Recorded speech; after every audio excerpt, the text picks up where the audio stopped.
Polity master में आपका फिर से स्वागत है। पिछली कक्षाओं में हमने केंद्र राज्य संबंध के अंतर्गत विधायी शक्तियों, विधायी संबंधों और प्रशासनिक शक्ति और प्रशासनिक संबंधों के बारे में विस्तार से पढ़ा था।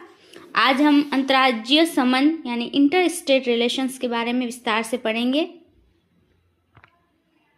भारतीय संघीय व्यवस्था की सफलता मात्र केंद्र तथा राज्यों के सौहार्दपूर्ण संबंधों तथा घनिष्ठ सहभागिता पर ही नहीं अपितु राज्यों के अंतर संबंधों पर भी निर्भर करती है। अतः संविधान ने अंतर्राज्यीय सौहार्द के संबंध में निम्न प्रावधान किए हैं।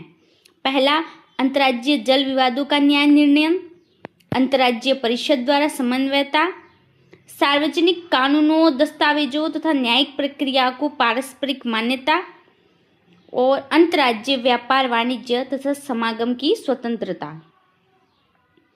इसके अतिरिक्त संसद द्वारा अंतर्राज्यीय सहभागिता तथा समन्वयता को बढ़ाने के लिए क्षेत्रीय परिषदों का गठन किया गया है। पहला है अंतर्राज्यीय जल विवाद। संविधान का अनुच्छेद 262 अंतर्राज्यीय जल विवादों के न्याय निर्णय से संबंधित है। इसमें दो प्रावधान है। पहला, संसद कानून बनाकर अंतर्राज्यीय नदियों तथा नदी घाटियों के जल के प्रयोग, बंटवारे तथा नियंत्रण से संबंधित किसी विवाद पर शिकायत का न्याय निर्णय कर सकती है।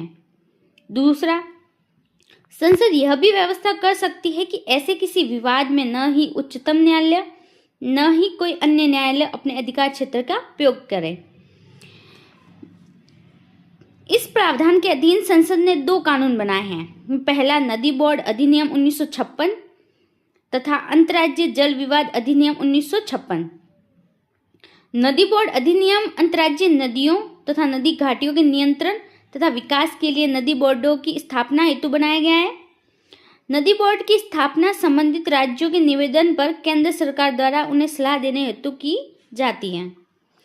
अंतर्राज्यीय जल विवाद अधिनियम केंद्र सरकार को अंतर्राज्यीय नदी अथवा नदी घाटी के जल के संबंध में दो अथवा अधिक राज्यों के मध्य विवाद के न्याय निर्णय हेतु एक अस्थायी न्यायालय के गठन की शक्ति प्रदान करता है।